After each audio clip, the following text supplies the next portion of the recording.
नमस्कार साथियों, Adani education group के डिजिटल प्लेटफॉर्म पर स्वागत है आपका।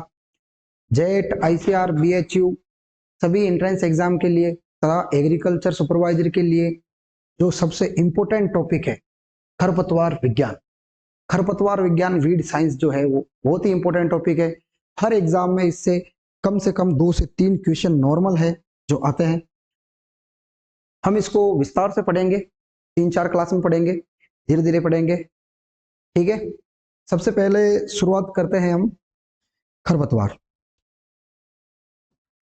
है ना। वीड साइंस कहते किसे हैं? तो खरपतवारों का अध्ययन, खरपतवारों का अध्ययन विज्ञान की जिस शाखा में किया जाता है उसे खरपतवार विज्ञान या वीड साइंस कहते हैं। खरपतवार क्या होता है ये मैं आपको अच्छे से समझाता हूं। अगर नॉर्मल हम देखें, नॉर्मल अगर अपनी भाषा में देखें तो हमने खेत में अगर जो फसल उगाई है उस फसल के अतिरिक्त अन्य फसल, या फसल नहीं कह सकते, जो फसल हमने उगाई है उसके अतिरिक्त अन्य जो भी उगता है, जिसे हम नॉर्मल कोई भी घास हो या कोई भी अन्य पौधा हो जो हमारे उगाए बिना उग रहा है, और जो फसल के उत्पादन व उसकी जो है गुणवत्ता में कमी करता है, उसे खरपतवार कहते हैं।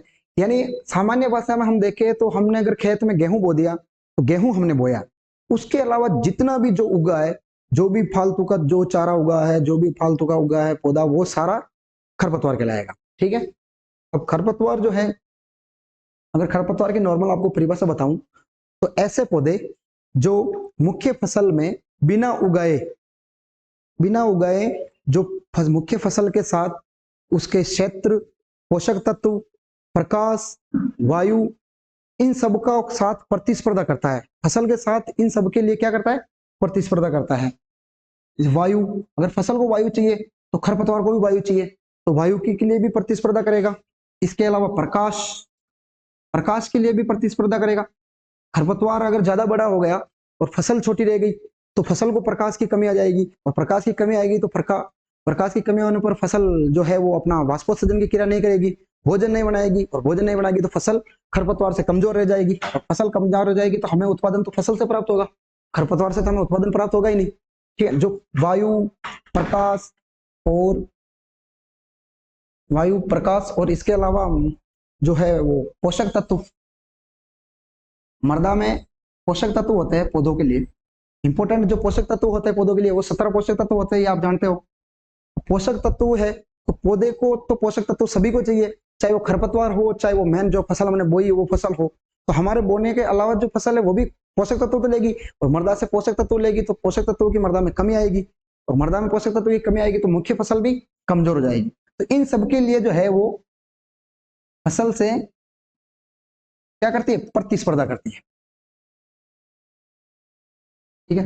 अब खरपतवार की परिभाषा यही है कि ऐसे पौधे जो बिना उगाए उगे हो, और जो वायु, प्रकाश, पोषक तत्व आदि के लिए जो है वो मुख्य फसल के साथ प्रतिस्पर्धा करे, और फसल के उत्पादन व गुणवत्ता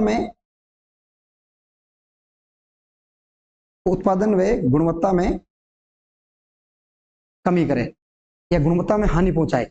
गुणवत्ता जो है वो फसल की क्वालिटी की, हमारी क्वालिटी का गेहूं, जैसे हमने गेहूं बोया, गेहूं का दाना जैसे देखो बड़ा हो रहा है, लेकिन खरपतवार की वजह से वो दाना ऐसे छोटा हो जाएगा, तो इसकी गुणवत्ता तो खराब हुई ना, तो गुणवत्ता खराब हो जाएगी। तो ये सब गुणवत्ता खराब करने में कमी, जो गुणवत्ता में जो कमी करते हैं खरपतवार कहलाते हैं, ठीक है।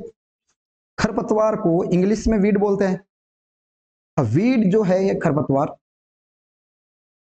ये शब्द जो है सर्वप्रथम एक साइंटिस्ट ने दिया था। पूछा हुआ क्वेश्चन है कि वीड शब्द या खरपतवार शब्द किसने दिया था? तो एक साइंटिस्ट है जेथरो tool.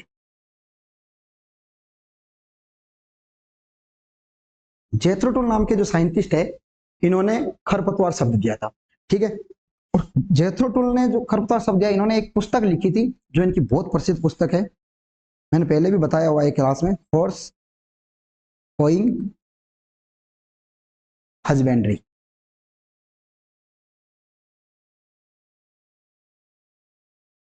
For sowing husbandry, short में इसको HHH कहते हैं। और इस पुस्तक में इन्होंने वीड शब्द दिया था। इसके अलावा भी और बहुत सारी टर्म दी, जैसे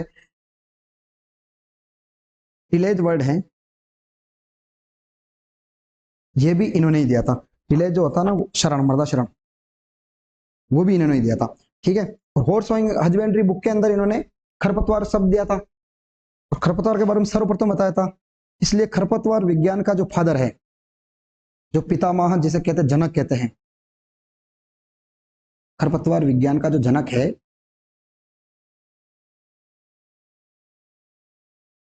किसे कहते हैं? जैथरो टुल। ठीक है। खरपतवार विज्ञान का जनक किसे कहते हैं? जैथरो टुल। नेक्स्ट देखते हैं खरपतवारों से हानियां। देखो, खरपतवारों से हमें लाभ तो होता है, आप ऐसा नहीं कह सकते कि खरपतवारों से हमें लाभ भी नहीं होता है। मैं आपको अभी बताऊंगा खरपतवारों से हानियां होती है, लाभ भी होता है, लेकिन लाभ बहुत कम होते हैं और हानियां जो है वो बहुत ज्यादा होती है। मेन तो खरपतवार है ही प्रॉब्लम, हानियां कर रहा है। तो खरपतवारों में अगर हानियां हम देखें तो हानियां को कई प्रकार में पढ़ेंगे। जैसे सबसे पहले फसलों की उपज में कमी।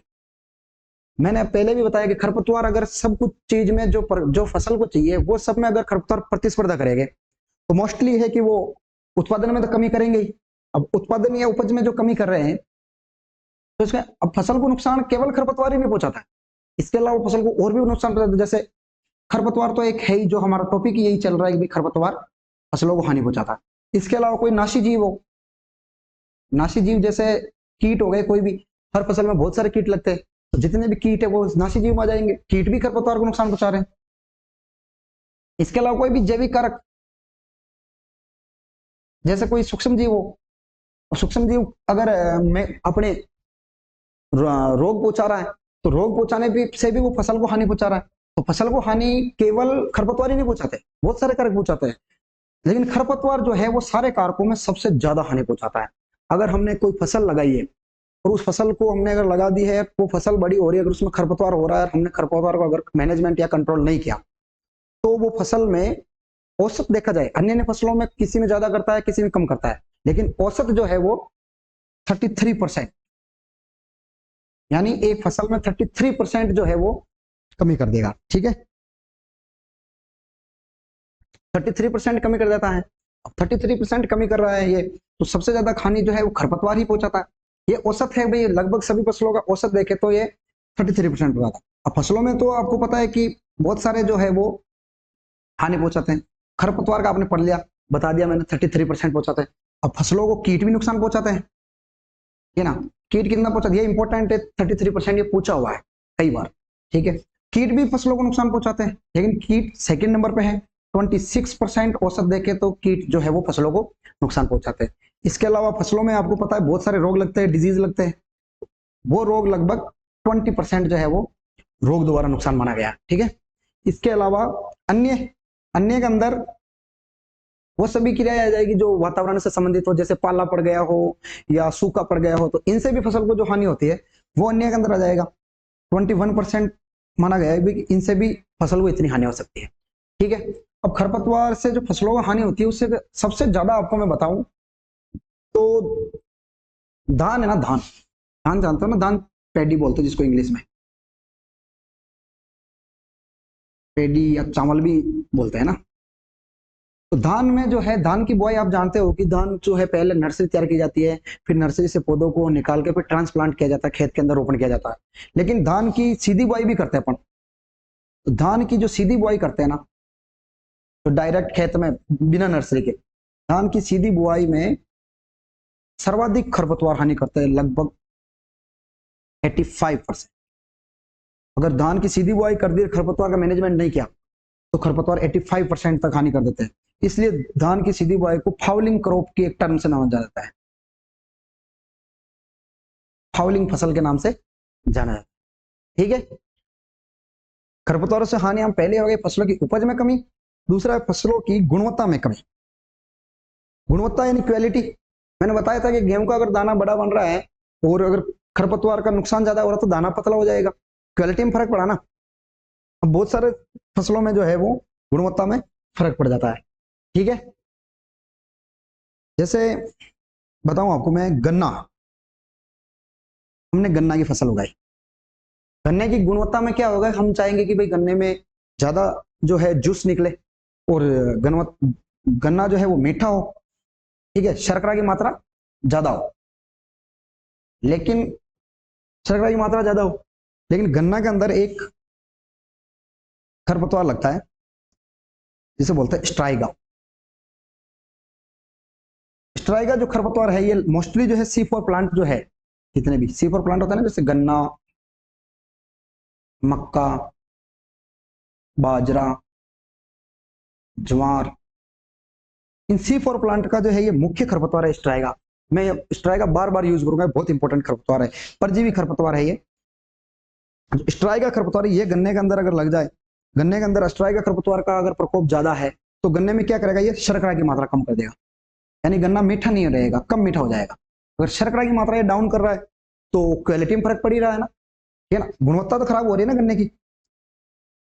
इसके अलावा और बताऊं मैं आपको, जैसे चाय है, चाय की फसल के अंदर, चाय के अंदर एक खरपतवार होता है लोरेंथस। लोरेंथस का ये भी परजीवी है, अर्धतना परजीवी जो है, अर्धतना परजीवी है।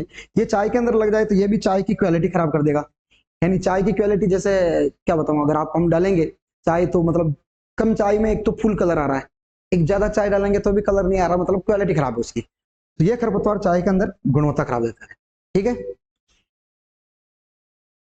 नेक्स्ट देखिए, मानव स्वास्थ्य पर प्रभाव। देखो खरपतवार से मानव स्वास्थ्य पर भी बहुत प्रभाव पड़ता है, यानी मनुष्य बीमार भी हो सकता है। जैसे गाजर घास, अगर आपने नाम सुना, गाजर घास जिसे कांग्रेस घास भी कहते हैं,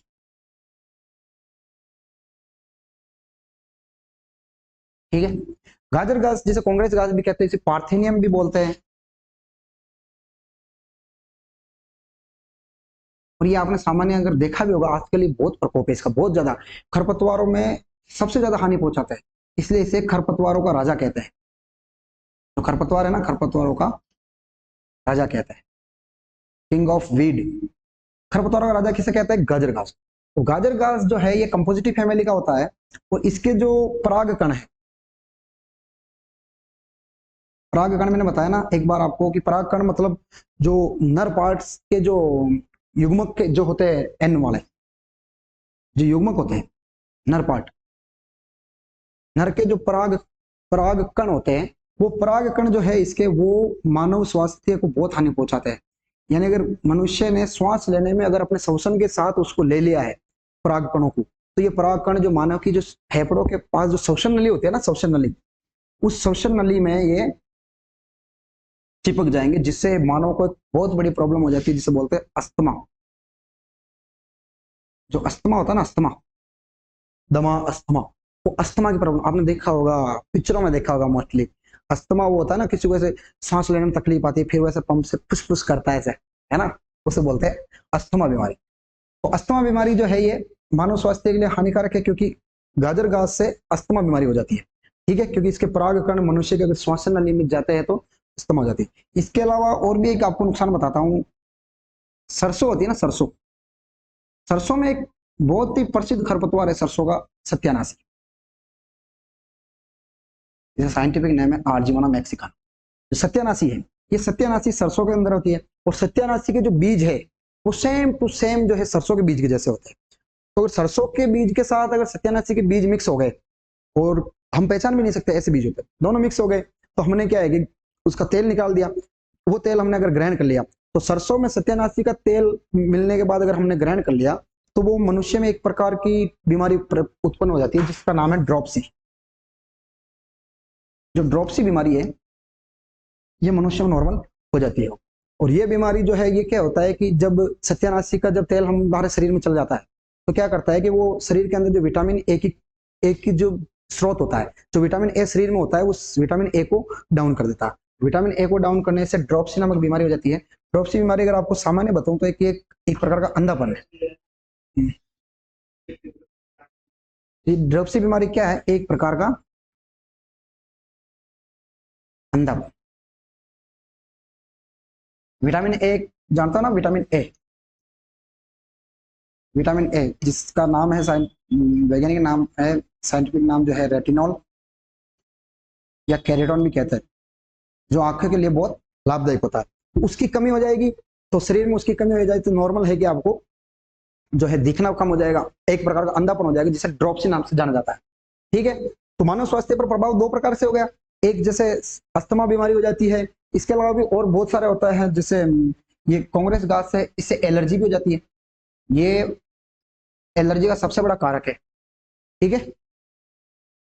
अगला अगर हानि देखें, जानवरों के स्वास्थ्य एवं उनके उत्पादों की गुणवत्ता में, अब ये मनुष्य को ही नहीं, जानवरों को भी प्रभावित करते हैं खरपतवार। जानवरों को प्रभावित करेंगे तो नॉर्मल है, जानवर हम पाल रहे हैं तो हमारे उद्देश्य के लिए पाल रहे हैं, तो जानवर को कोई प्रॉब्लम आएगी तो उत्पादन में कमी आएगी, तो हानि तो हमें ही हो रही है ना।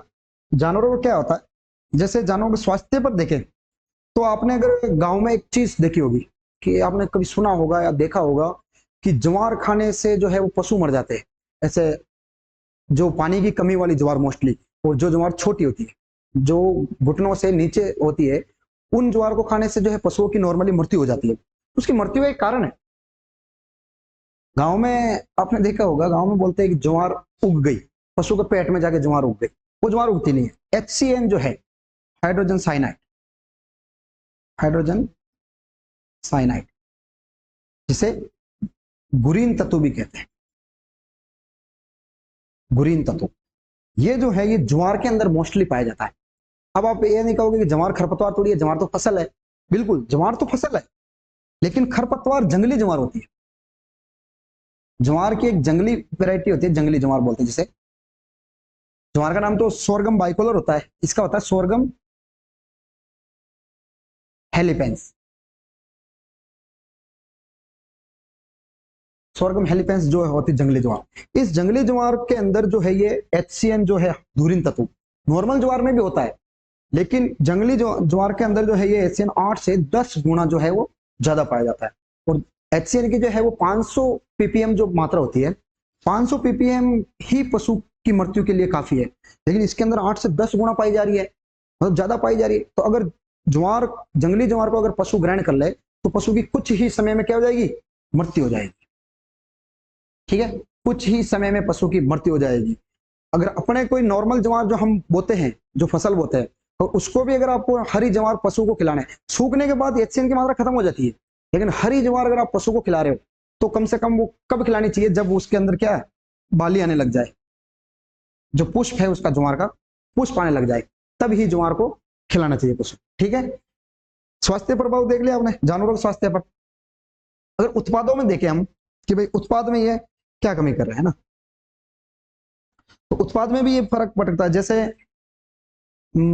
जैसे जानवरों से हमें दूध प्राप्त हो रहा है, और भी खरपतवार है जैसे जंगली गाजर या कांग्रेस घास, सत्यानाशी जो हो गए, जैसे जंगली गाजर, कांग्रेस घास, जंगली गाजर भी होती है, जंगली प्याजी भी होती है। आपने देखा होगा प्याज तो नॉर्मल, जंगली प्याज तो हर कोई दिख जाता है, जंगली प्याज जो होता है। इसके अलावा कांग्रेस घास और ऐसे बहुत सारे खरपतवार है जिसको खाने से क्या है कि पशु के दूध में दुर्गंध आने लग जाती है, एक अजीब प्रकार की दुर्गंध आने लग जाती है, जिससे वो खाने में स्वादिष्ट नहीं लगता है, और ऐसे समझ अच्छा पता भी चल जाता है हमें कि भाई इसमें दुर्गंध आ रही है ना, तो ये खाने में दुर्गंध आने लग जाती है। तो क्या कर रहा है, दूध की क्वालिटी बिगाड़ रहा है, तो उत्पाद में की गुणवत्ता में भी कमी कर रहा है। ठीक है। नेक्स्ट हानि देखे अगर, तो नेक्स्ट हानि कीट एवं रोगों को शरण देता है।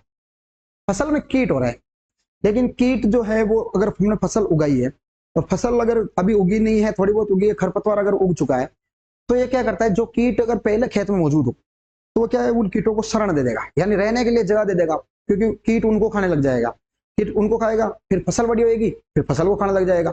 अगर वो खरपतवार नहीं होगा तो कीट मर जाएगा, बिना भोजन के तो मरेगा ही। लेकिन उस खरपतवार को खा रहा है और फिर एक समय के बाद फसल को खाने लग गया, तो वो कीट को शरण दे रहा है, रहने के लिए जगह दे रहा है, रहने के लिए जगह दे रहा है। जैसे आंख है, आंख होता है ना, आंख जिसे कैलोट्रोपिक्स बोलते हैं, आंकड़ो आंकड़ो, कैलोट्रोपिक्स। तो कैलोट्रोपिक होता है, कैलोट्रोपिक जिजिया ऐसा कुछ नाम है इसका। ठीक है। तो ये आंख होता है। अब ये आंख क्या करता है, जो टिड्डा होता है ना अपना, टिड्डा, टिड्डा जो हम सामान्य भाषा में फड़का बोलते हैं उसको, टिड्डा अलग होता है, टिड्डी अलग होती है, दोनों अलग अलग होते हैं। ठीक है। तो टिड्डा होता है, ये टिड्डा जो है ये टिड्डे को शरण देता है। ठीक है। साइंटिफिक नाम बता देता हूँ, आपके काम तो नहीं आएगा। आइग्रोग्लाइपस नाइग्रे रेपलेटस, हाइगोब्राइकस नाइग्रे, आपके काम नहीं आएगा अभी, बाद में आएगा कॉलेज टाइम। ठीक है, तो टिड्डा को जो है ये आग शरण दे देता। अब आग के पौधे के ऊपर टिड्डा रह रहा है, और जैसे ही फसल बड़ी हुई टिड्डे ने फसल के ऊपर अटैक कर दिया, तो हानि तो पहुंचा दिया ना। ठीक है, इसके अलावा और भी हैं जो मतलब दूसरे पौधे को जो है वो कीट को जो है वो शरण दे देते हैं, और बाद में जो है वो फसल को नुकसान पहुंचा देते हैं। तो आग के अलावा एक और फसल है जिसको, एक नहीं बहुत सारी है, पर जैसे मैं बताता हूँ आपको। हाँ, एक और जैसे दामन घास। जो दामन घास होती है, ये क्या करते हैं, जो बाजरा है ना, बाजरा, बाजरे का जो अर्गट रोग है, बाजरे का जो अर्गट रोग का जो रोग कारक होता है, उस रोग कारक जो होता है, जो कवक होता है, उस कवक को ये क्या करता है, शरण दे देता है। तो जैसे ही फसल बड़ी हुई, क्योंकि अर्गट जो बीमारी है ये बाजरे में स्टार्टिंग से नहीं होती, बाद में होती है फसल बड़ी होने के बाद। जब तक बड़ी होगी तब तक ये दामन घास से खरपतवार होता है जिसके ऊपर आ जाएगा, उसके बाद बाजरे के ऊपर अटैक कर देगा। तो मोस्टली देखा जाए तो ये उसको क्या दे रहा है, शरण दे रहा है। एक और भी वो ल्यूक घास होता है, ल्यूक घास। ये गेहूं, गेहूं के अंदर जो गेहूं का प्रसिद्ध रोग है रोली। तो गेहूं की जो रोली है वो 3 प्रकार की होती है, ब्राउन, ब्लैक और स्ट्राइप वाली। तो जो भूरी रोली है, ये भूरी रोली के रोग कारक को शरण देता है। तो देखा जाए तो कीट एवं रोगों को शरण दे रहा है, और शरण देने के कारण भी फसल को नुकसान तो हो रहा ही है। ठीक है, नेक्स्ट अगर हानि देखें तो भूमि की उर्वरता शक्ति में कमी। ये तो नॉर्मली है, मैंने पहले ही बताया है कि अगर वो मृदा से पोषक तत्व ले रहा है तो वो भूमि में जो है पोषक तत्वों की कमी कर रहा है। पोषक तत्व जो है वो हम उर्वरक के थ्रू डालते हैं। अगर हमने कोई जैसे यूरिया डाला है, हमने यूरिया का खाद डाल दिया खेत में, अब ज्वार के पौधे मान लो, अंदाजे से मान लो भाई 50,000 है, और उसके अंदर अगर 50,000 ज्वार के पौधे हैं और 40,000 ये है, पोषक तत्व तो ये भी ले रहे हैं, इनको भी पोषक तत्व चाहिए अपनी वृद्धि के लिए, तो ये ले लेंगे। तो हमने दिया तो ज्वार के उद्देश्य से, लेकिन खरपतवार भी ले रहे हैं, हम रोक तो सकते नहीं उनको, केवल एक एक पौधे को दे नहीं सकते। तो ये क्या उर्वरा शक्ति में कमी कर देगा, पोषक तत्व की कमी कर देगा। और इसमें से भी एक जो बहुत ज्यादा हानिकारक है वो है मोथा। मोथा आप सब जानते हो नॉर्मल, अगर गांव से बिलोंग करते हो। मोथा जिसका नाम है साइप्रस रोटेंडस। तो साइप्रस रोटेंडस जो मोथा है, ये क्या करता है, मृदा से बहुत ज्यादा पोषक तत्व प्राप्त कर लेता है, जिससे क्या है कि मृदा में पोषक तत्वों की कमी आ जाती है, और मुख्य फसल जो है बहुत कमजोर हो जाती है, खत्म ही हो जाती है। ठीक है, इसलिए मोथा को जो है विश्व का सबसे समस्याग्रस्त खरपतवार कहा जाता है। विश्व का सबसे समस्याग्रस्त खरपतवार कौन सा है, तो मोथा है। ठीक है, इसके अलावा भूमि के सौंदर्य में कमी। अगर हमने जैसे भूमि के सौंदर्य यानी दिखावट, हमने एक सुंदरता बनाई है भूमि की, तो ये खरपतवार उसकी सुंदरता में भी कमी कर देते हैं। जैसे हमने कोई एक जैसे पार्क बनाया, और हमने पार्क के अंदर जैसे एक मस्त पौंड या तालाब सजाया, मस्त पानी से भरा हुआ तालाब आ गया। अब एक जलीय खरपतवार होता है जलकुंभी। इस जलकुंभी क्या होती है कि इसका तना तो होता पतला, पानी के अंदर से लहराता रहता है, लेकिन ऊपर आके इसके पत्ते बहुत बड़े बड़े होते हैं, जिस पत्ते की वजह से ये क्या करता है कि पूरे जो पानी है उसको ऊपर से कवर कर लेता है। अगर हमने पानी जो है इस पॉन्ड में मस्त दिखावट के लिए भरा कि अच्छा लगेगा, लेकिन जलकुंभी के अगर पत्ते ऊपर फैल गए तो यहाँ पूरा हरा हरा दिखाई देगा, तो सौंदर्य में कमी की ना, इसलिए सौंदर्य में भी कमी करता है। ठीक है, ये हो गई हानियां। अब जरूर मैंने पहले ही बताया कि जरूरी नहीं है कि हानियां ही दे, खरपतवार से कुछ हमें लाभ भी प्राप्त होता है। ठीक है, नेक्स्ट है खरपतवारों से लाभ। खरपतवार से हमें क्या क्या लाभ प्राप्त होते हैं। पहला देखो, औषधीय महत्व। बहुत सारे खरपतवार ऐसे हैं जो औषधीय महत्व यानी दवाइयों के रूप में भी काम आते हैं। ठीक है, खरपतवार बहुत सारे ऐसे हैं कि दवाइयों के रूप में काम आते हैं। जैसे पहला अगर मैं आपको बताऊं, स्ट्राइगा।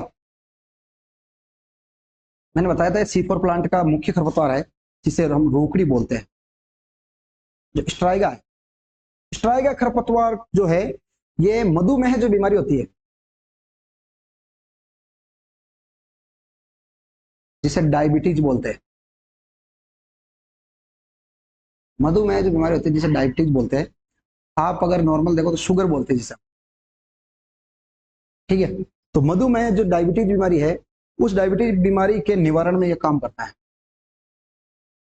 यानी इससे जो दवाई बनाई जाती है वो डायबिटीज को कम कर देती है। तो औषधि में तो हो गया।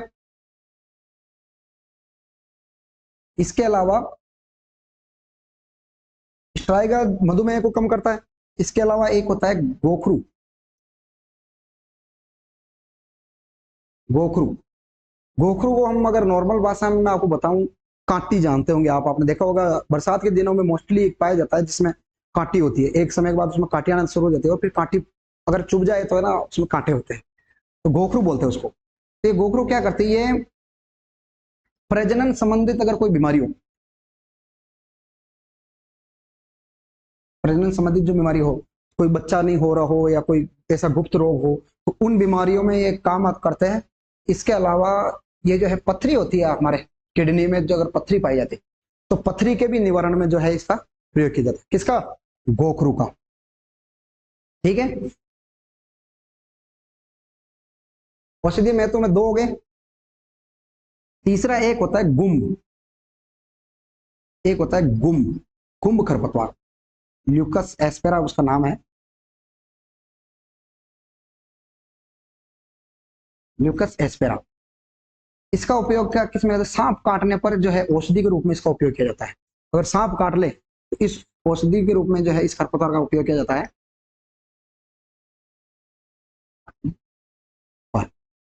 ठीक है,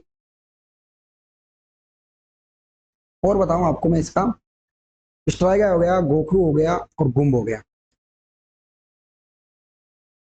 चौथा है सत्यानाशी। सत्यानाशी जो मैंने बताया ना, आर्जेमोना मैक्सिकाना, जो सरसों के अंदर मुख्य रूप से होता है, उसके सत्यानाशी का तेल अगर सरसों के तेल में मिक्स हो जाए तो बीमारी करता है खाने पर। लेकिन अगर सत्यानाशी का तेल नॉर्मल अगर शरीर पर लगाते हैं तो चर्म रोग जो होता है ना, जिसको चमड़ी से संबंधित जो भी बीमारी होती है, खुजली उजली, उन चर्म रोगों का यह निवारण कर देता है, यानी चर्म रोग को यह ठीक कर देता है। कौन? सत्यानाशी। पांचवा है दूब घास, अगर आपने सबने देखी होगी। दूब घास होती है ना, दूब घास। दूब घास जो है ये, अगर दूब घास की जो औषधि बनाई जाती है या दूब घास को जो काम लेते हैं तो ये रक्त स्तंभक के रूप में काम करता है। रक्त स्तंभक के रूप में। रक्त स्तंभक आप नॉर्मल जानते हो, अगर हमारे कहीं चोट लग जाए तो चोट लगने के बाद वहां पे खून बहता रहता है, एक समय के बाद, कुछ समय बाद क्या होता है वहां पे बिंबाणु जो है, बिंबाणु जो होते हैं वो आके वहां पे क्या करते हैं, थक्का बना देते हैं, बंद कर देते हैं, तो वो रक्त का स्तंभक बन जाता है, यानी रक्त बहना बंद हो जाता है। रक्त स्तंभक बनाने में काम आता है कौन? दूब घास। ठीक है, अगर नेक्स्ट इसका लाभ देखें तो नाइट्रोजन स्थिरीकरण। मैंने आपको एक फर्स्ट क्लास में बताया था कि जो नाइट्रोजन स्थिरीकरण है वो जो है वो ही पौधे करते हैं जो लेग्यूमिनेसी परिवार से संबंध रखते हैं, जो लेग्यूमिनेसी परिवार के हो। लेकिन लेग्यूमिनेसी परिवार से केवल फसलें नहीं हो सकती, खरपतवार भी हो सकते हैं। एक खरपतवार है सेंजी, साइंटिफिक नाम है इसका मेनिलोटस एल्बा।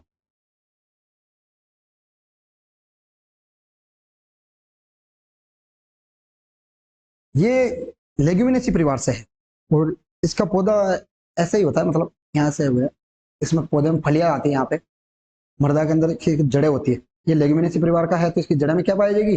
राइजोबियम की गांठें। राइजोबियम एक सहजीवी पाया जाता है, मैंने पहले बताया था, सहजीवी के रूप में एक राइजोबियम जीवाणु पाया जाता है। वो जीवाणु इन गांठों के अंदर एक लाल कलर का जो पदार्थ पाया जाता है, लेग हीमोग्लोबिन।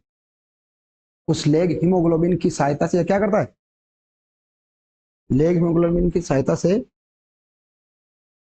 ये नाइट्रोजन का स्थिरीकरण करता है। नाइट्रोजन का स्थिरीकरण करके क्या कहेगा, जो वायुमंडलीय नाइट्रोजन है उस वायुमंडलीय नाइट्रोजन को ये किस में बदल देगा? नाइट्रेट के रूप में। नाइट्रेट जो है ये पौधे के प्राप्त करने का रूप है, तो नाइट्रेट के रूप में बदल देगा, और नाइट्रेट रूप में बदलेगा तो पौधे इसे प्राप्त कर लेंगे। तो इसने मृदा की उर्वरा शक्ति प्राप्त की, यानी मृदा में ये नाइट्रोजन छोड़ रहा है तो मृदा की शक्ति बढ़ रही है। ठीक है, सेंजी याद रखना, जो लेग्यूमिनेसी प्रकार का है और नाइट्रोजन स्थिरीकरण करता है। नेक्स्ट देखो सब्जी बनाने में, ये आप सब जानते हैं कि खरपतवार की सब्जी भी बनती है। आपने सबसे प्रसिद्ध सब्जी खाई होगी बथुए की सब्जी। बथुआ जानते हो ना, बथुआ, साइंटिफिक नाम है इसका चिनोपोडियम एल्बम।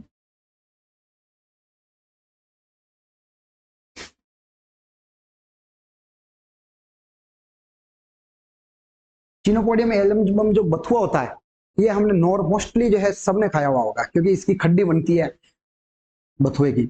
ये रबी फसल के अंदर होता है बथुआ, और इसकी जो है पत्तियों में सबसे ज्यादा, देखो सब्जी बना रहे हैं तो इसके अंदर कोई गुणवत्ता की चीज भी होगी, तो इसकी पत्तियों में जो है सबसे ज्यादा फास्फोरस नहीं पोटास पाया जाता है। पोटेशियम तत्व जो है इसकी पत्तियों में सबसे ज्यादा पाया जाता है, जिसके क्या कि हमारे शरीर में लाभदायक है, और इसकी सब्जी बनाई जाती है। इसके अलावा एक खरपतवार और बताऊं आपको, जंगली चौलाई। इसकी भी खाई हुई होगी आपने, जंगली चौलाई। इसकी जो पत्तियां हैं इसकी भी सब्जी बनाई जाती है। और जंगली चौलाई के अंदर एक सबसे बड़ा अच्छा तत्व पाया जाता है नाइट्रोजन। तो नाइट्रोजन तत्व है वो जंगली चौलाई के अंदर भरपूर मात्रा में पाया जाता है, जिसकी सब्जी बनाने से हमारे को लाभ होता है। तो ये भी लाभ में आ गया। अगला देखें, कंपोस्ट बनाने में। कंपोस्ट एक खाद का प्रकार है। जो खाद होती है, जैसे गोबर की खाद अलग होती है, इसके अलावा वर्मी कंपोस्ट होता है, एक कंपोस्ट होता है। वर्मी कंपोस्ट तो केंचुओं से मिलता है, केंचुए होता है ना, केंचुए, केंचुओं से जो प्राप्त होती है उसे वर्मी कंपोस्ट कहते हैं। कंपोस्ट खाद क्या होती है कि सड़े गले सब्जी के छिलके या पशु का सड़ा गला चारा, इन सबको एक गड्ढे में डालकर जो है सड़ाया जाता है, पानी डालकर उसमें फिर सूक्ष्म जीवों से वो सड़ जाता है, तो जो खाद बनता है उसे कंपोस्ट खाद कहते हैं। एक खरपतवार मैंने आपको बताया था, जलीय खरपतवार है जलकुंभी। इस जलकुंभी के अंदर सबसे ज्यादा फास्फोरस पाया जाता है, और फास्फोरस आपको पता है पौधे के जो पोषक तत्व है मुख्य जो सबसे ज्यादा चाहिए वो है एनपीके। ठीक है, एनपीके चाहिए, तो फास्फोरस की पौधे को मात्रा ज्यादा चाहिए। तो जलकुंभी जो है, जलकुंभी का अगर कंपोस्ट बना के खेतों में डाला जाए तो खेतों में फास्फोरस की मात्रा बढ़ाएगा, तो किसान को तो लाभ ही हुआ ना, तो हमारे लिए लाभदायक है। कौन सा? जलकुंभी, जो कंपोस्ट बनाने में काम आता है। इसके अलावा एक नॉर्मल आप सब अगरबत्ती यूज करते होंगे, जो अगरबत्ती की जो डंडी होती है ना, वो डंडी भी खरपतवार से ही बनी हुई होती है। मैंने बताया था विश्व का सबसे समस्याग्रस्त खरपतवार कौन सा है? मोथा, साइप्रस रोटेंडस। मोथा जो खरपतवार ये अगरबत्ती बनाने में यूज होता है। इन अगरबत्ती की जो डंडी होती है वो अगरबत्ती की डंडी बनाने में मोथा यूज किया जाता है। ठीक है, नेक्स्ट देखे, साइलेज वे चारे में। देखो ये आप नॉर्मल सब जानते हो, आप अगर बरसात के दिन हो चाहे बरसात के अलावा रबी फसल हो, अगर हम पशुओं को खिलाने के लिए खेतों से चारा ला रहे हैं तो हम मेन फसल तो काट के लाते नहीं है, बहुत कम काट के लाते हैं। हम मुख्य रूप से क्या लाते हैं? खरपतवार को लाते हैं, और खरपतवार को फिर पशुओं को खिला देते हैं। जो खरपतवार मैंने हानिकारक बताए, उनके अलावा जो लाभदायक खरपतवार है वो पशुओं को खिलाया जाता है। जैसे नॉर्मल हम जो है ये, जैसे गेहूं के अंदर होता है गेहूं सा, ये भी हम पशुओं को खिलाते हैं। इसके अलावा ये सारे खरपतवार लगभग लगभग बहुत जो हानिकारक नहीं है वो पशुओं को खिलाए जाते हैं। ठीक है ना। तो साइलेज जो है वो चारा का संरक्षण की एक विधि है। हरे चारा को जो है वो संरक्षण किया जाता है, यानी हरे चारा को काटकर वायु रहित स्थान पर जो है उसको दबा के भर दिया जाता है, और बाद में कुछ समय बाद जो है उसमें जो जीवाणु है वो बैक्टीरिया क्रिया करके उसको चारे में बदल देते हैं 90 दिनों के बाद लगभग। तो 3 से 4 महीने लगते हैं लगभग साइलेज बनने में, तो साइलेज बन जाता है। और चारे के रूप में भी यूज, साइलेज बनाने में चारे के रूप में मुख्य रूप से जो यूज किया जाता है वो जलकुंभी है, क्योंकि मैंने बताया ना जलकुंभी में फास्फोरस की मात्रा ज्यादा होती है। तो फास्फोरस की ज्यादा मात्रा होती है तो ये पशुओं के लिए भी लाभदायक होता है, पशुओं को भी फास्फोरस चाहिए, क्योंकि कैल्शियम और फास्फोरस से ही हड्डी बनती है, आप सब जानते हैं। ठीक है, नेक्स्ट अगर देखें कि और क्या लाभ है हमें खरपतवारों से, तो मच्छर व सूत्रकृमि को मारने की दवाई बनाने में। मच्छर की जो दवाई, मच्छर और सूत्रकृमि जो होता है निमेटोड, सूत्रकृमि है ना निमेटोड, निमेटोड जो होते हैं ये मोस्टली जो है ये पौधों के अंदर रोग करते हैं, और ऐसे रोग करते हैं कि पौधों की जड़ों में बड़ी बड़ी गांठें बना देते हैं, पौधे की वर्दी रोक देते हैं, एक जगह पर सूख जाते हैं। ऐसे बहुत सारे रोग जो है सूत्रकृमि की वजह से होता है। और मैंने आपको बताया था एक बार गार्ड क्रॉप जो होती है ना, जो फसल के बाहर लगाई जाती है, जो फसल को कीट व रोगों से बचाती है, तो ये जो गार्ड क्रॉप में के रूप में भी यूज करते हैं आंख। जो आंख होता है ना, कैलोट्रोपिक्स मैंने बताया था अभी, जो आंख है, ये आंख जो है सूत्रकृमि को भी रोकता है। सूत्रकृमि की अगर गार्ड के रूप में भी इसको यूज किया जाए आंख को, तो भी सूत्रकृमि के अतिक्रम आक्रमण को रोकेगा। और इसके अलावा जो दवाई बनाते हैं सूत्रकृमि की, अगर हम कोई नियंत्रण के लिए अगर हम कोई स्प्रे कर रहे हैं तो उसमें भी सूत्रकृमि की अगर नियंत्रण की कर रहे हैं तो उसके अंदर आंख मिला होता है, आंख की जो है बनाई जाती है। इसके अलावा आंख जो है, आंख से मच्छर मारने की, जो मस्कीटो मारने की जो दवाएं बनाती है वो भी आंख से बनाई जाती है। तो आंख एक खरपतवार है, लेकिन इसका भी हमारे लाभ है, क्या? मच्छर और सूत्रकृमि को मारने में। अगला देखें तो कॉफी के स्वाद में। बरसीम देखी होगी आपने, चारे के रूप में रबी सीजन में मोस्टली बोई जाती है बरसीम। तो बरसीम है, बरसीम का एक सबसे खतरनाक और सबसे समस्याग्रस्त जो खरपतवार है बरसीम का, वो है कासनी। कासनी जो बरसीम के अंदर सबसे ज्यादा हानिकारक होती है। ऐसे जमीन से ऐसे फैलता है और ऐसी शेप में इसकी पत्तियां होती है, ऐसी ऐसे ऐसे फैलता हो, ऐसी पत्तियां होती है, जो कासनी होती है। लेकिन जो कासनी के जो बीज होते हैं, इन कासनी के बीज को कॉफी के साथ मिलाने पर क्या, कॉफी के स्वाद में बढ़ जाती है। स्वाद भी एक गुणवत्ता है जो हमारे लिए यूज लेते हैं हम, हमारे स्वाद बढ़ जाता है। तो स्वाद बढ़ने पर क्या होता है, कॉफी मिलाते हैं, कॉफी में कासनी के बीज मिलाने पर स्वाद में बढ़ोतरी हो जाती है। तो हमारे लिए तो लाभ ही हुआ। अगला देखो मृदा संरक्षण में। मृदा संरक्षण में तो एक नॉर्मल है, जैसे यहाँ मृदा है, मृदा का अगर क्षरण हो रहा है यानी इरोजन हो रहा है, कि यहाँ से मृदा है, पानी या हवा की वजह से एक जगह से उड़कर आगे जा रही है, तो उर्वरक मृदा है वो जगह परिवर्तन कर रही है, तो उसको मृदा क्षरण कहते हैं। और मृदा क्षरण जो है उसको रोकने के लिए भी खरपतवार, जैसे दूब घास है, दूब घास, दामन घास, ये जो घास है ये मृदा के ऊपर ऐसे फैली हुई रहती है, ऐसे जैसे ये मृदा यहाँ फैली हुई रहती है। तो ये फैली हुई रहती है, हवा या पानी का जो है डायरेक्ट कांटेक्ट नहीं होने देती मृदा से, और फिर इनकी जड़ें भी जो है मृदा को बांध कर रखती है, बाइंड करके रखती है। तो क्या मृदा को संरक्षण कर रही है, मृदा को बचा रही है, मृदा की हानि होने से बचा रही है। तो किसान के लिए तो ये लाभदायक हुई।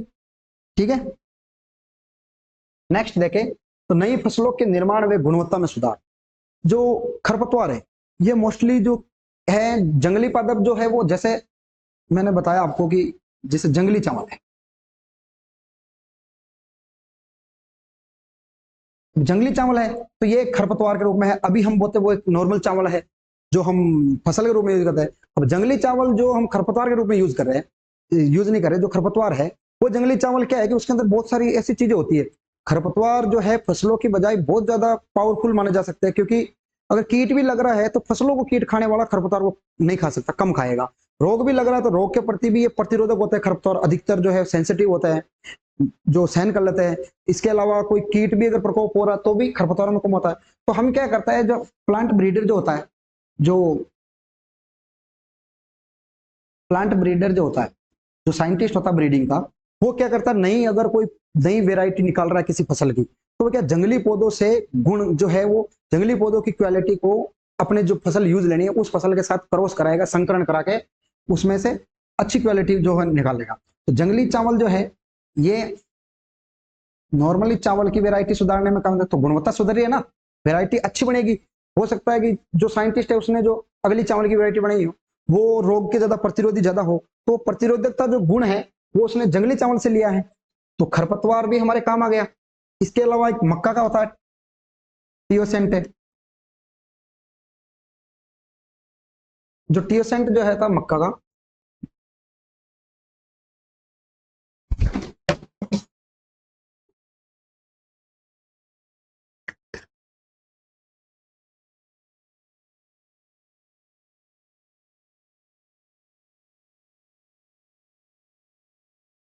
जो टियोसेंट है जिसे मक्का का पूर्वज कहते हैं,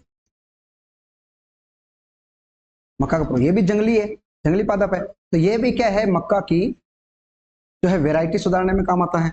इसके अलावा नई फसल का निर्माण भी होता है, जैसे माल्टा का निर्माण है वो सीट्रस फैमिली की ही दो जंगली वेराइटियों के बीच में क्रॉस कराने से या संकरण कराने से जो है माल्टा का निर्माण हुआ है। तो माल्टा होता है ना मौसमी की तरह, नारंगी मौसमी माल्टा, तो माल्टा का निर्माण भी ऐसा हुआ। तो ये भी एक नई किस्म या नई जो है फसल का निर्माण हो गया दो जंगली जातियों से संकरण कराने पर। टियोसिंटे मक्का से देखो, मक्का के अगर कोई वेराइटी सुधार करना है तो टियोसिंटे गया। इसके अलावा एक सबसे प्रसिद्ध है सेकेरम ऑफिसिनेरम। ये क्या है, गन्ना। अब ये गन्ना है सेकेरम ऑफिसिनेरम, ये गन्ना जो है ये अच्छी क्वालिटी का गन्ना है जो अभी सामान्य सबसे ज्यादा यूज होता है। तो इस गन्ने को बनाने के लिए एक जंगली घास है जॉनसन घास,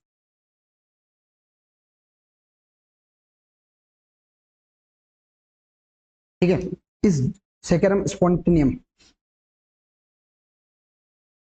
सेकेरम स्पॉन्टेनियम। ये सेकेरम स्पॉन्टेनियम जो है, इस सेकेरम स्पॉन्टेनियम जो है,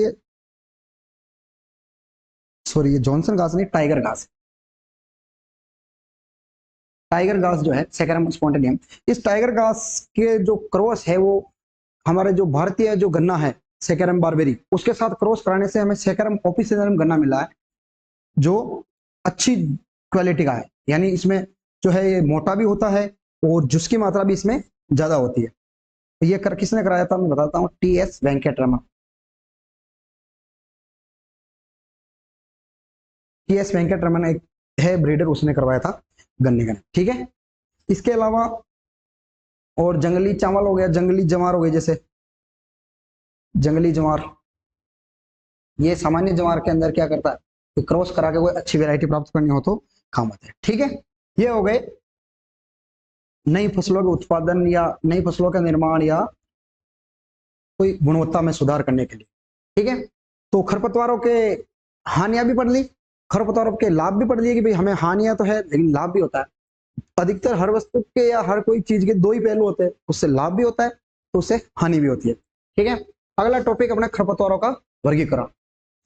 ये टॉपिक जो है कंपटीशन में इसका क्वेश्चन आना ही आना होता है, मतलब ये बहुत ज्यादा इंपॉर्टेंट है। इसके क्वेश्चन तो खरपतवार का वर्गीकरण तो एक नॉर्मल है कि इसका क्वेश्चन आएगा ही आएगा। जैसे जीवन, अगर आप वर्गीकरण के अलग अलग प्रकार है, किस आधार पर आप वर्गीकृत कर रहे हो, अगर आपने वर्गीकृत किया है कि भाई इतने प्रकार से हमने इसको बांटा है तो किस आधार पर किया है। जैसे पहला मैं बताऊं आपको, जीवन चक्र के आधार पर, यानी जो खरपतवार है उनका जो जीवन है वो कितना लंबा चल रहा है, कोई 1 साल चल रहा है या 2 साल चल रहा है या बहुत साल तक वो जो खरपतवार चल रहा है, ऐसे। तो खरपतवार का जीवन चक्र के आधार पर देखें तो 1 वर्षीय खरपतवार, मैंने आपको मेरी प्रथम क्लास में बताया था कि 1 वर्षीय मतलब 1 वर्ष नहीं होता, 12 महीना नहीं होता, 12 महीने नहीं होते। 1 वर्ष का मतलब होता है 1 ऋतु, ठीक है। 1 ऋतु में अगर देखें तो 1 ऋतु, जैसे खरीफ ऋतु है, खरीफ ऋतु का जो खरपतवार है वो अगर खरीफ ऋतु के स्टार्टिंग में उगकर खरीफ ऋतु खत्म होने तक क्या है कि वो अपना जीवन चक्र पूर्ण कर लेगा। पौधों का जीवन चक्र पूर्ण तभी माना जाएगा जब वो फूल आने पर और बीज बना लेगा, फूल आएंगे फिर बीज बनाएगा, जब बीज बना लेगा मतलब उसका जीवन चक्र पूर्ण हो गया, फिर वो खत्म हो जाएगा। खरीफ ऋतु के कुछ खरपतवार ऐसे जो 1 वर्षीय हैं, तो वो खरीफ ऋतु में ही उगेंगे, खरीफ ऋतु के बाद रबी में नहीं उगेंगे और खरीफ ऋतु में अपना जीवन चक्र पूर्ण करने के बाद खत्म हो जाएंगे, ठीक है। तो ऐसे खरपतवार जो अपना जीवन चक्र एक ही ऋतु या एक ही वर्ष में, वर्ष बोलते हैं लेकिन है ऋतु है ना, एक ही वर्ष में संपूर्ण या पूर्ण कर लेगा, क्या कहलाएगा, 1 वर्षीय खरपतवार। और 1 वर्षीय खरपतवार की जो मोस्टली जो विशेषता है वो ये है कि 1 वर्षीय खरपतवार का जो प्रवर्धन है, परिवर्धन मतलब एक हम नया पौधा उगाने के लिए बीज का जो उपयोग करते हैं या किसी पौधे के पार्ट से अगर हम नया पौधा उत्पन्न कर रहे हैं या नया पौधा जो लगा रहे हैं तो वो नया पौधा जो है वो प्रवर्धन कहलाता है, नया पौधा उगाना जो है प्रवर्धन कहलाता है। तो प्रवर्धन है जो 1 वर्षीय जो खरपतवार है उनका मोस्टली जो अगर मैं आपको बताऊं कि जो प्रवर्धन है वो बीज द्वारा ही होता है। अगर बीज द्वारा प्रवर्धन हो रहा है तो वो 1 वर्षीय खरपतवार ही होगा, ठीक है। एग्जाम्पल बताऊं आपको मैं, जैसे गेहूं सा, ठीक है, ये गेहूं का सबसे ज्यादा हानिकारक जो खरपतवार है गेहूं सा, जिसका साइंटिफिक नाम है फेलरिस माइनर।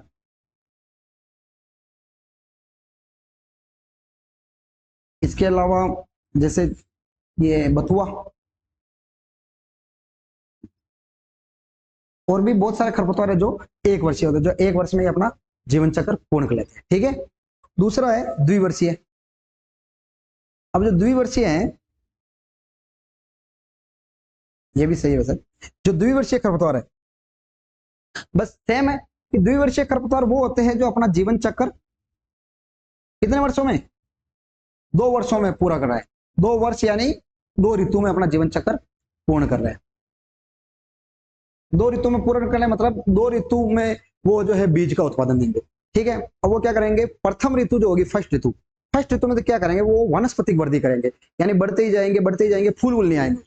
फर्स्ट ऋतु में वो वानस्पतिक वृद्धि कर देंगे, फिर सेकेंड ऋतु में क्या करेंगे, उनमें फूल आएगा और फिर धीरे धीरे बीज का निर्माण होगा। तो उनको अपनी जीवन चक्र पूर्ण करने में 2 वर्ष लग गए या 2 ऋतु लग गए, तो 2 ऋतु लगे तो उनको द्विवर्षीय कहते हैं। ठीक है, क्या कहते हैं? द्विवर्षीय खरपतवार। ठीक है, जैसे एग्जांपल जंगली गाजर या जंगली प्याजी।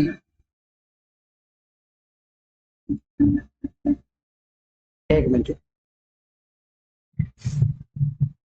ठीक है, कोई आवाज आ रही थी। ठीक है, जंगली गाजर हो गई, जंगली प्याजी हो गई, इसके अलावा कासनी हो गई। ये क्या होता है? द्विवर्षीय रहते हैं, 2 वर्ष में अपना जीवन चक्र पूर्ण करते हैं। बहुवर्षीय जो 2 वर्ष से ज्यादा समय लगा रहे हैं, यानी ऐसे खरपतवार जो अपना जीवन चक्र पूर्ण करने में 2 वर्ष से ज्यादा समय लगाते हैं, तो वो किस में आ जाएंगे? बहुवर्षीय खरपतवार। अब बहुवर्षीय खरपतवार जो है, इनकी एक विशेषता बताऊं मोस्टली, तो बहुवर्षीय जो खरपतवार है वो जितने भी है वो सब जो है अपना जो प्रवर्धन है, तो नया पौधा उत्पादन है, वो वानस्पतिक भागों से करते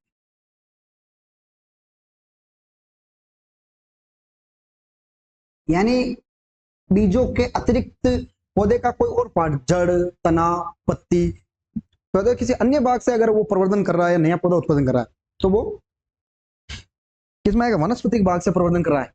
तो जो बहुवर्षीय खरपतवार है वो मोस्टली जो है वनस्पतिक भाग से प्रवर्धन करते हैं। और बहुवर्षीय खरपतवार का एग्जाम्पल लिख लो आप, मोथा, गाजर घास, हिरनखुरी। ठीक है, मोथा, गाजर घास, हिरनखुरी, दूब घास, जॉनसन घास, घास जितनी भी है वो लगभग इसी के अंदर ही आते हैं। ठीक है, तो ये हो गया जीवन चक्र के आधार पर खरपतवार का वर्गीकरण। कौन से खरपतवार 1 वर्षीय है, कौन से द्विवर्षीय है, कौन से बहुवर्षीय है। 1 वर्षीय की क्या विशेषता है, वो प्रवर्धन किससे करते हैं, बहुवर्षीय किससे प्रवर्धन करते हैं। इनका प्रवर्धन भी बहुत इंपॉर्टेंट है, मैं आगे लिखाऊंगा अलग अलग का। नेक्स्ट देखते हैं पाए जाने के आधार पर। ठीक है, नेक्स्ट खरपतवार का वर्गीकरण क्या है? पाए जाने के आधार पर, यानी खरपतवार कहाँ पाए जा रहे हैं। तो पाए जाने के आधार पर जो हम देखें, मोस्टली खरपतवार 2 प्रकार के होते हैं। एक वो होते हैं जिन्हें क्या है कि विकल्पी खरपतवार, यानी जिसके पास क्या जो है विकल्प होता है। विकल्प होता है ना, जैसे अपने पास अगर कोई, अपन बोलते हैं ना, देखिए विकल्प तो आप समझते ही हो नॉर्मल की, जैसे हम आप 12th में आपके पास कम विकल्प है, बीएससी करने के बाद आपके पास जॉब के ज्यादा विकल्प हो जाएंगे, तो विकल्प जो है, तो इसको विकल्पी खरपतवार कहते हैं। मतलब इसके पास और भी मौका है, ऑप्शन है, क्या बोलते हैं? ऑप्शनली। तो ऑप्शनली जो वीड होता है, जिसके पास ऑप्शन है, तो जो ऑप्शनली वीड होता है, जो ऐसे खरपतवार जो कर्षित व अकर्षित दोनों भूमियों में उगते हैं, यानी जहां पर हम खेती कर रहे हैं खेतों में, वहां पर भी उगते हैं। इसके अलावा जहां पे खाली मैदान पड़ा है, अकर्षित भूमि, जहां खेती नहीं की जा रही है, केवल ऐसे ही मैदान पड़ा है, वहां पर भी वो उग रहे हैं। तो वो कर्षित और अकर्षित, यानी अगर कर्षित खेती में उग रहे हैं, बिना कर्षित खेती में भी उग रहे हैं, अकर्षित खेती में भी उग रहे हैं, तो ऐसे खरपतवार क्या कहलाएंगे? विकल्पी खरपतवार, जिनके पास विकल्प है, यानी वो कर्षित में भी उग सकते हैं, अकर्षित में उग सकते हैं। जैसे गाजर घास अगर आपने नॉर्मल देखी हो, तो गाजर घास जो है वो हमारे खेतों में तो उगती है, इसके अलावा फील्ड में आपने बहुत देखी होगी, वो हर कहीं उग जाती है, यानी उसकी जगह कोई फिक्स नहीं है। गाजर घास हो गई, इसके अलावा सत्यानाशी हो गई, ये भी कर्षित क्षेत्र में भी उग सकती है और अकर्षित में भी उग जाती है। ठीक है, एक होता है अविकल्पी खरपतवार, जिसके पास कोई विकल्प नहीं है, यानी ये केवल कर्षित भूमि में ही उगेगी, जहां पर खेती करते हैं उस खेती करने वाली भूमि में ही उगेगी। जैसे एग्जांपल बताऊं आपको, बथुआ। बथुआ अगर आपने कभी सब्जी बनाई तो आप खेत से ही लाए होंगे, ऐसा नहीं है कि आपके घर के कहीं बाहर कोई मैदान हो और वहां बथुआ लग रहा हो, नहीं, क्योंकि ये केवल कर्षित भूमि में ही होता है।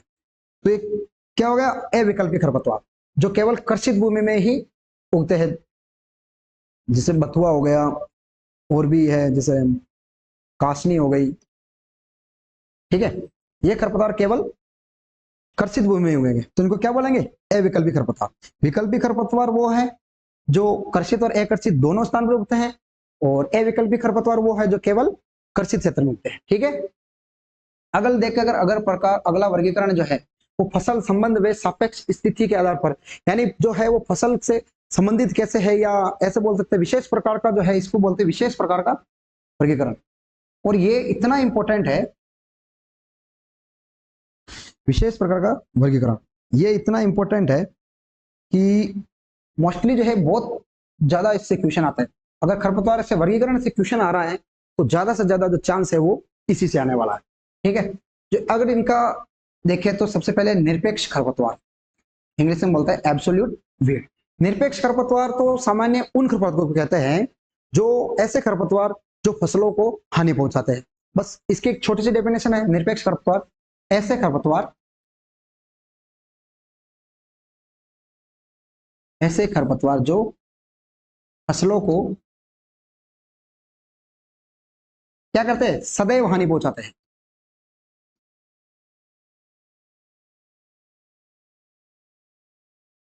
ठीक है, सदैव हानि पहुंचाते हैं ऐसे खरपतवार जो फसलों को सदैव हानि पहुंचाते हैं। तो इसके अगर एग्जाम्पल भी दिखे तो खरपतवार सारे ही हानि पहुंचाते हैं, तो इसमें अंदर सभी खरपतवार आ जाएंगे, दूब घास,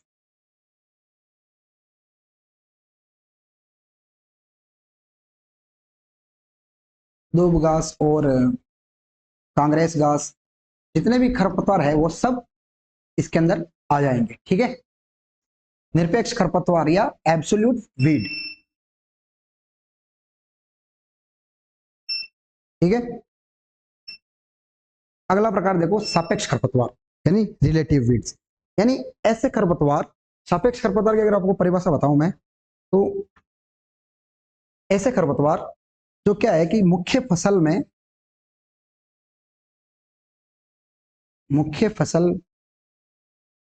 की समान ऋतु, मुख्य फसल की जो समान ऋतु, जैसे हमने रबी में अगर गेहूं बोए तो रबी की ही ऋतु का कोई अन्य फसल का पौधा जो मुख्य फसल के साथ अगर उगा हुआ हो वो भी एक खरपतवार कहलाएगा।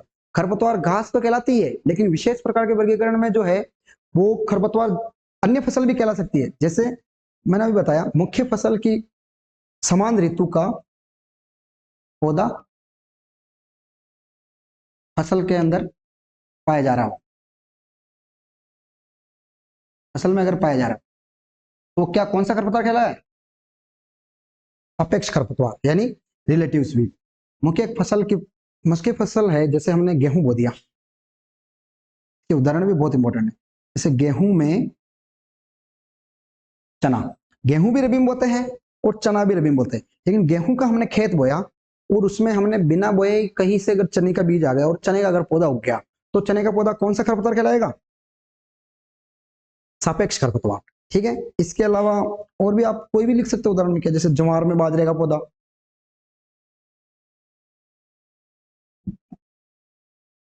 ठीक है, गेहूं में चना, या गेहूं में या सरसों के अंदर गोभी का पौधा आ जाए तो भी समान ऋतु के पौधे हो गए तो क्या कहलाएंगे, सापेक्ष खरपतवार। ठीक है, निरपेक्ष और सापेक्ष दो हो गए। निरपेक्ष खरपतवार तो ऐसे खरपतवार जो फसलों को सदैव हानि पहुंचाते हैं, जिसमें सारे खरपतवार आ जाएंगे।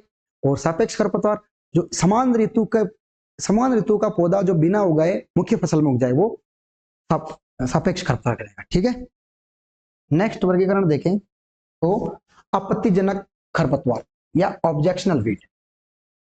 आपत्तिजनक खरपतवार या ऑब्जेक्शनल वीड उन खरपतवारों को कहते हैं कि ऐसे खरपतवार, बहुत सारे खरपतवार ऐसे होते हैं जिनके बीज जो है वो मुख्य फसल के जैसे ही दिखाई देते हैं कि हम नॉर्मल उनको पहचान भी नहीं सकते। यानी ऐसे खरपतवार जिनके बीज मुख्य फसल में अगर मिश्रित हो जाए या मुख्य फसल के साथ अगर मिल जाए तो उसे अलग करना मुश्किल होता है, ये अलग करने में जो दिक्कत आती है, ऐसे खरपतवार को क्या बोलते हैं, आपत्तिजनक या ऑब्जेक्शनल वीड।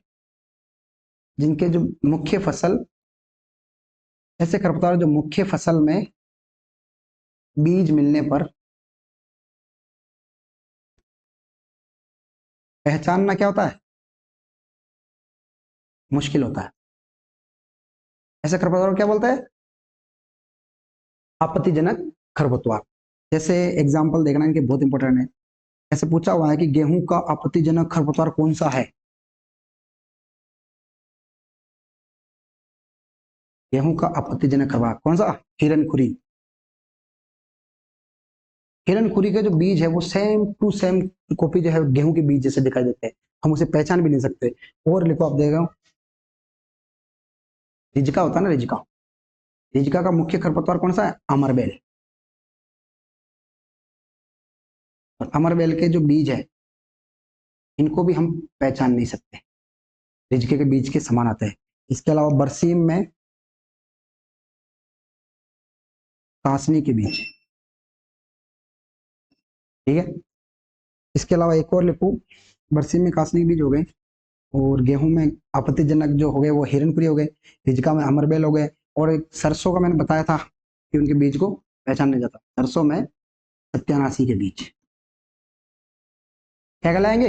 आपत्तिजनक बीज, ठीक है। यानी मुख्य फसल के बीज के साथ अगर मिल जाए तो उनको पहचानना मुश्किल होता है, तो ऐसे बीजों को क्या बोलेंगे? आपत्तिजनक या ऑब्जेक्शनल बीज, ठीक है। अगला टाइप है, ये अगला जो प्रकार है इनका वर्गीकरण का, वो है अवांछित खरपतवार या रोगी बीज। अवांछित खरपतवार जो है ये मोस्टली अगर देखें तो ये आनुवंशिक शुद्धता के रूप में, जैसे किसी ब्रीडर ने गेहूं की एक वेराइटी बोई, ठीक है, उन्होंने एक वेराइटी बोई राज, जैसे 40-70 या 40-77, कोई भी लिखो, 40-77 उन्होंने एक वेराइटी बो दी, ठीक है। अब ये एक वेराइटी बो दी उन्होंने, इस वेराइटी के अंदर हम आनुवंशिक शुद्धता है यानी 100% ये यही वेराइटी है।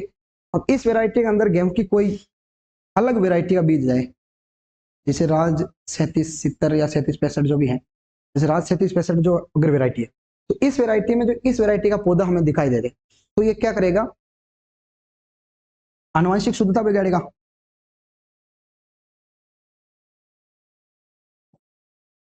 आनुवंशिक शुद्धता बिगाड़ देगा, ठीक है। तो अवांछित या रोगी वीड किसे कहते हैं? ऐसे खरपतवार जो एक ही फसल के बीजों की जो वेराइटी है, वेराइटी चेंज होने पर उसकी जो आनुवंशिक शुद्धता बिगाड़ते हैं, वो क्या कहलाएंगे? अवांछित खरपतवार या रोगी वीड। और अगर गेहूं की अगर इस वेराइटी हमने खेत में बोई है, इस वेराइटी का पौधा मिल रहा है, इस वेराइटी के पौधे को हमने अगर उखाड़ के फेंक दिया, अगर पौधे को हमने उखाड़ कर क्या कर दिया? फेंक दिया या बाहर निकाल दिया, तो उसको क्या बोलेंगे? रोगिंग, रोगिंग एक टर्म है, रोगिंग बोलते हैं, ठीक है। अवांछित खरपतवार किसे कहते हैं? कि समान वेराइटी, एक ही वेराइटी में सेम ही पौधे की दूसरी वेराइटी का अगर पौधा हो तो उसे क्या बोलेंगे? रोगी वीड, ठीक है। अगला है नकलची खरपतवार या मिमिक्री वीड। नकलची आपने देखा होगा, नकलची हम किसे बोलते हैं? जैसे कोई अगर हमने कॉमेडी शो देखा हो, हम नहीं कहते ये इसकी अच्छी मिमिक्री कर रहा, मतलब उसकी सेम आवाज निकाल रहा है, तो आवाज निकालने को भी मिमिक्री बोलते हैं। इसके अलावा कोई उसकी सेम डिजाइन या उसका सेम शरीर हो उसको भी मिमिक्री बोलते हैं। तो ऐसे खरपतवार जो मुख्य फसल से, मुख्य फसल के समान ही दिखाई देते हैं, समान ही दिखाई देते हैं, यानी ऐसे पौधे जो खरपतवार है लेकिन हमें पहचान भी नहीं सकते कि यार ये गेहूं है या गेहूं का खरपतवार है। जैसे गेहूं के अंदर जो हमने गेहूं की फसल बो दी, अब गेहूं का जो नकलची खरपतवार वो है गेहूंसा। ये क्वेश्चन कई बार जेड में पूछा गया हुआ है, गेहूं का नकलची खरपतवार कौन सा है? गेहूंसा। नाम मैंने बताया था फेलेरिस माइनर। फेलेरिस माइनर जो है ये गेहूं का कौन सा? नकलची खरपतवार, जो गेहूं के समान ही टू कॉपी हमें दिखाई देता है, यानी हम उसको पहचान भी नहीं सकते कि भाई ये कौन सा पौधा है, ठीक है। नकलची खरपतवार गेहूं में गेहूंसा हो गया। इसके अलावा एक और लिखो, धान में जंगली धान, ज्वार में जंगली ज्वार। धान में अगर जंगली धान हो रहा है तो वो भी हमें पहचाना नहीं जाएगा, और ज्वार में जंगली ज्वार का पौधा है तो वो भी हम पहचान नहीं पाते, तो इसको क्या, अगर पहचान नहीं पा रहे तो क्या बोलेंगे? मिमिक्री वीड, ठीक है। नेक्स्ट है स्वैच्छिक खरपतवार या वॉल्यूंटर वीड।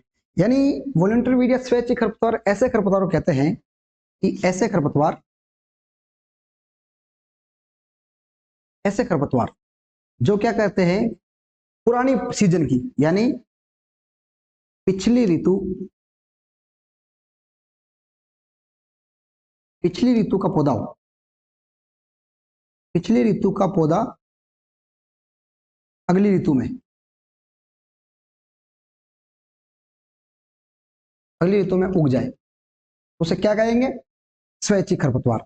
मैंने बताया था सापेक्ष खरपतवार जो होता है रिलेटिव वीड, वो क्या होता है, गेहूं के अंदर, जैसे गेहूं भी रबी का है और गेहूं के अंदर अगर चने का पौधा उग रहा है, चना भी रबी का है, गेहूं भी रबी का है, चना का भी रबी का है, तो चना क्या कहलाएगा, सापेक्ष खरपतवार या रिलेटिव वीड। यानी सेम ऋतु या सेम सीजन के ही जो है एक फसल के अंदर दूसरी फसल का पौधा। लेकिन इसमें क्या है कि पिछले ऋतु का पौधा जो है, जो प्रेजेंट में हमने फसल बोई है उसके अंदर उग रहा है।